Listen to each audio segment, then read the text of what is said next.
Joining us now is the chairman of the Senate Intelligence Committee, Republican Richard Burr of North Carolina. Senator, thanks very much for coming in. Thanks, Wolf. What do you make of what Representative McCall just said? There's going to be, in his words, more attacks coming up, relatively small scale, but they're going to be coming up with more frequency. Well, Wolf, in 14 years serving on either the House or the Senate Intelligence Committee, I can't remember a time that we had more threads of threats across this country than we do right now. None of them with the magnitude of a repeat of 9/11, but clearly an understanding that there are a lot of individuals tied to a lot of different terrorist groups that have at least the intent to carry out an attack, and some of them, as I like to say, they've dumbed down terrorism to a person with a knife. We've seen that now twice. And you believe there are hundreds of these ISIS sympathizers or supporters here in the United States who might get engaged? Almost every other day there seems to be an arrest of some ISIS supporter here in the United States, but there are hundreds of these people out there? Wolf, I don't know that any of us know exactly the number, but clearly it's the largest number of threats that I've seen in the time that I've been involved. And I think what's gone maybe unpraised is the work of the FBI and the Joint Terrorism Task Force across this country, where we've been ahead of every attack. We've been on every person, and in a lot of cases, arrests have been made before any action's been taken. You heard Edmund Perez, our justice reporter, say they're worried about the upcoming July 4th holiday weekend. They're worried about Pope Francis' visit to the United States in September, major events along those lines. What can you share with us about that concern? That those people who have the intent to carry out attacks here look at holidays as a big event, look at it as a big opportunity where it would be high profile and publicized in a big way. And in many cases, they're left up to the decision of an individual terrorist or a small group of terrorists that may not be as patient to wait for July the 4th. And that's why we've got to be on these people and understand what their actions are every day, 24/7. What can you share with us about these two guys in New York in recent days who have now been arrested, 21-year-old Fareed Mamouni and 20-year-old Muntar Abu Salah? Supposedly they were planning to detonate some sort of bomb in the New York area. That the FBI had good coverage on them, and that you know, it was indicative of what we've seen a couple of times with the actions of the individual with a knife who knew he was being surveilled and went to attack the surveillance officers. We're in a different type of terrorism than what we've been used to, and it's not limited to New York City, but clearly New York, Washington, other areas are high targets. Because in the documents released by the Justice Department, this knife potentially was a big knife, could have been used to behead someone. Well, it could have been, and as you remember in Boston, it was a big knife. It was a hunting knife, and the intent was to behead a police officer in Boston. And then there was another suggestion, maybe they were planning to use a car to drive over to kill people with a vehicle. You've seen that. Well, this is a very unconventional terrorism that we're involved in, and as I said, this is dumbed down from what we've been accustomed to, looking for big events and high-profile, high coordination. These are acts by, in many cases, lone individuals or small groups. Well, is there any indication these two guys were part of some bigger cell? Well, I think we continue to look at those operatives in Syria, especially in Yemen, whose intent it is to carry out acts in the United States and in Europe. And in many cases, we see direction and certainly intent. Whether there's direct communication, that's something we'll determine as we go through the forensics of this case. We're going to have a lot more to talk about. I want you to stand by, Mr. Chairman. We'll take a quick break. Much more coming up with the chairman of the Senate Intelligence Committee right after this. We're back with the chairman of the Senate Intelligence Committee, Senator Richard Burr of North Carolina. Let's get to another breaking story that we're following right now. And you heard Elise Labott report about it. They're absolutely certain that the Syrian government is using chlorine gas to kill its own people. You have no doubt about that, right? I have no doubt. You believe Bashar al-Assad's regime is doing that, using chlorine gas to kill Syrians? Absolutely. Indiscriminately. They don't distinguish between adults or children.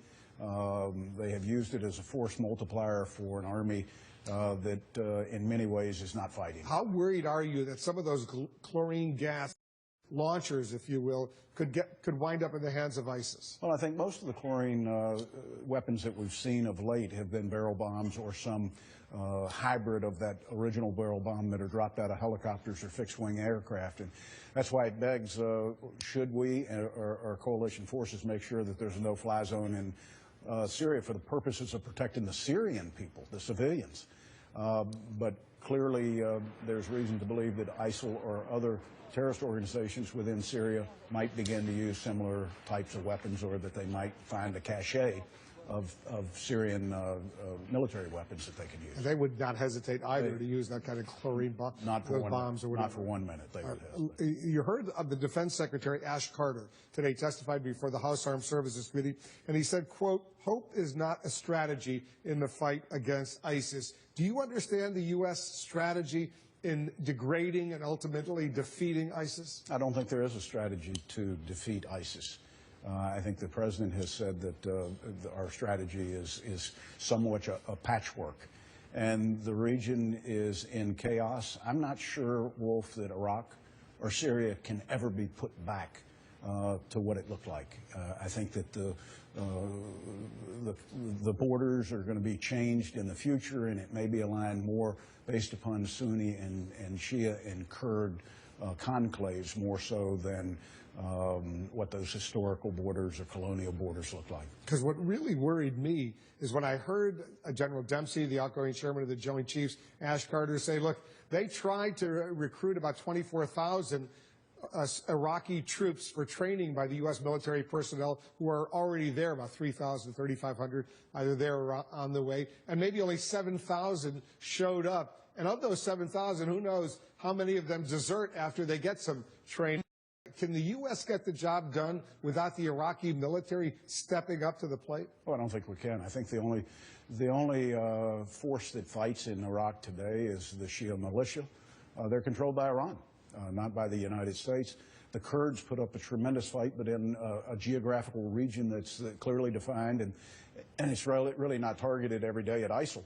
But the Iraqi special forces and Shia militia are the ones that are going up against ISIL, and so far, ISIL has dominated because of really the battlefield strategies that they've got. ISIL actually pays their fighters. ISIL has a recruiting mechanism that's almost as good as the U.S. ISIL has special forces like the U.S. So not to call this an army is a real mistake. Well, a lot of these are trained officers under Saddam Hussein's regime. They were Baathists, many of them. They are, but they have mirrored battlefield operations like a U.S. military general would put together. And in many cases, Iraqis have turned and run actually before the fight's begun because of the shock and awe that they create with the use of special forces. You have confidence in the Prime Minister of Iraq, Haider al-Abadi, who this week is going to Tehran to meet with Iranian officials? I've got real concerns about whether Iraq, with our help, can hold off of ISIL, and I'm extremely concerned with how committed we are in the region with what Shia militia might do to U.S. forces. And those Shia militia, a lot of them are clearly backed by the Iranians. Backed by the Iranians and governed by the Iranians. You're privy to the most sensitive information on this emerging nuclear deal with Iran to stop Iran from developing a nuclear bomb. Are you with the president on this? I'm not exactly sure where the president's going to end up, but what I saw, the interim step, the interim agreement, and what I've just heard from Secretary Kerry of late, that we're no longer interested in knowing everything about their nuclear program prior to this.